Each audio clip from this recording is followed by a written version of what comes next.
Salutations de Noël. Voici l'histoire d'un homme qui a perdu sa femme bien-aimée le jour de Noël. Depuis ce jour, il a refusé de célébrer Noël et a également interdit à sa fille de le fêter.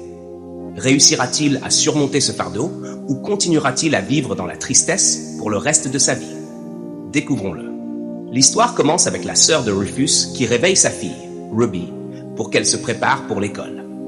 Ruby se réveille, salue sa tante avec un câlin et reçoit un rappel de dire ses prières avant de se préparer.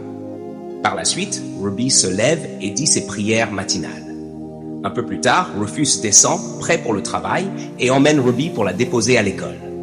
Ruby fait un câlin à sa tante avant de partir. En route pour l'école, la radio dans la voiture de Rufus diffuse un programme sur Noël. Alors que Ruby apprécie l'émission, Rufus, qui déteste tout ce qui concerne Noël, l'éteint brusquement, ce qui rend Ruby contrariée. Plus tard dans la soirée, Rufus rentre chez lui ivre, appelant le nom de sa défunte femme. Sa sœur essaie de le calmer, mais la situation devient presque incontrôlable. Finalement, il réussit à s'endormir, offrant un moment de répit à sa sœur.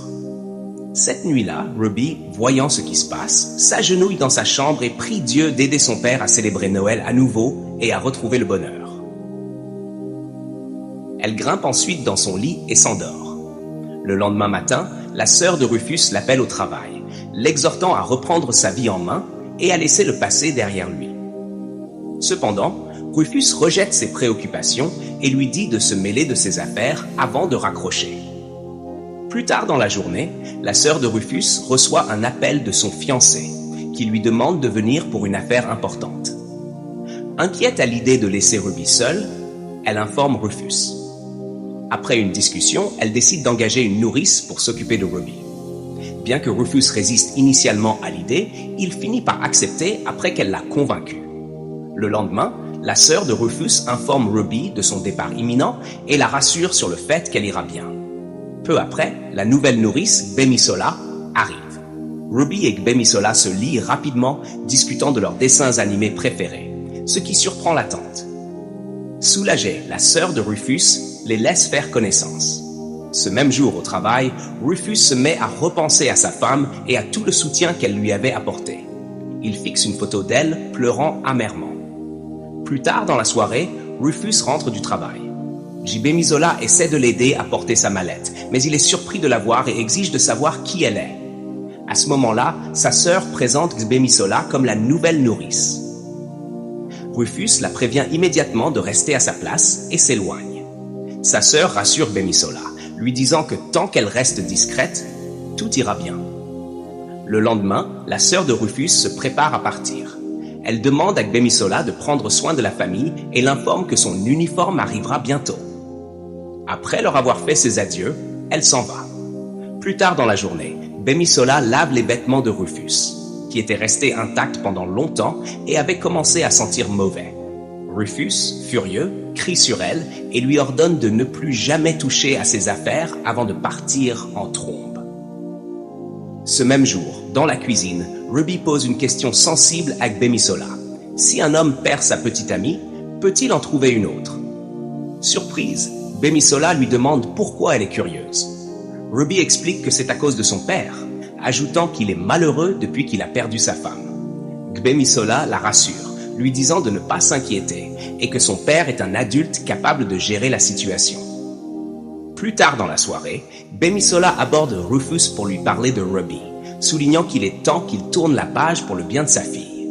Rufus se met en colère et s'éloigne. Ce soir-là, Gbemisola raconte une histoire du soir à Ruby. Elle se lit bien avant de monter se coucher. Le lendemain matin, Rufus reçoit une invitation à la fête de Noël d'un client pendant qu'il est au travail. Son assistant personnel l'encourage à y assister, expliquant que cela pourrait l'aider à obtenir un investissement de ce client. Cependant, Rufus se met en colère et rejette l'idée, affirmant que cela ne le concerne pas. Ce jour-là à la maison, Gbemisola acheta une décoration de Noël pour la maison. Ruby était heureuse, mais lui dit que son père n'aimait pas Noël. Gbemisola lui promit que cette fois, il l'aimerait. Malheureusement, Rufus rentra très en colère et cria après Gbemisola, lui ordonnant de se tenir à sa place dans la maison, car elle n'avait aucune importance selon lui. Il exigea qu'elle enlève les décorations, puis monta à l'étage furieux. Dans sa chambre, il pleura amèrement, se remémorant les bons moments passés avec sa femme lors de leur dernier Noël ensemble, se torturant de chagrin. La nuit suivante, Rufus rentra ivre. Gbemisola l'aida à aller dans sa chambre, lui enleva sa chemise qu'il avait salie et allait partir lorsqu'il lui demanda de rester. Elle obéit. Le lendemain matin, Rufus se réveilla et la trouva endormie à ses côtés. Il devint immédiatement furieux, l'accusant d'avoir profité de lui. Sans écouter ses explications, il la chassa de la maison, prit rapidement la photo de sa femme et se mit à pleurer, la suppliant de lui pardonner. Depuis ce jour, Ruby manquait Gbemisola et refusait de manger, affirmant qu'elle ne se sentirait bien que si Gbemisola revenait. Rufus n'eut pas d'autre choix que de retrouver Gbemisola et de la supplier de revenir. Elle accepta immédiatement, inquiète pour Ruby. Le lendemain, Gbemisola retrouva Ruby, qui était triste. Quand Gbemisola lui demanda ce qui n'allait pas, Ruby lui dit qu'elle voulait aller au parc d'attractions, mais que son père ne le permettait pas, parce que la dernière fois qu'elle y était allée, c'était avec sa mère.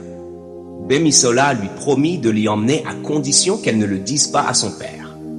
Ruby accepta et retrouva le sourire. Elles rentrèrent plus tard dans la journée et furent surprises de voir Rufus à la maison.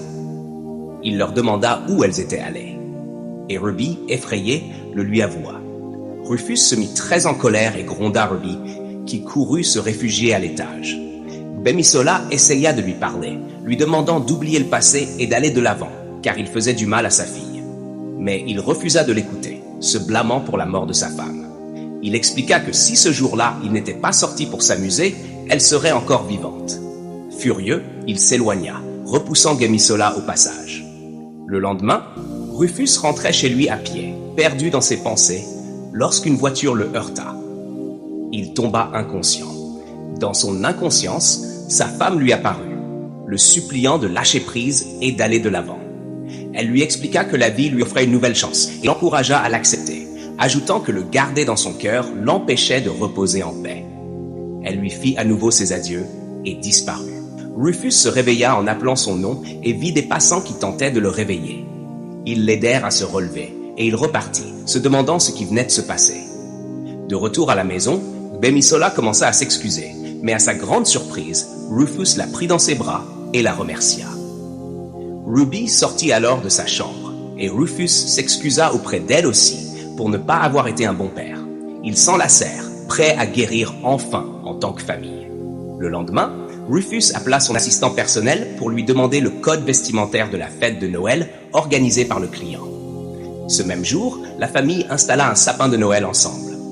Rufus donna à Gbemisola la tenue de Noël de sa femme et ils célébrèrent joyeusement. Rufus exprima sa gratitude envers Gbemisola pour l'avoir aidé à retrouver le bonheur. Ils s'embrassèrent, se souhaitant un joyeux Noël et entamant un nouveau chapitre de leur vie ensemble. J'espère que cette histoire vous a beaucoup appris. Il est parfois nécessaire de lâcher prise lorsque s'accrocher ne procure que de la douleur.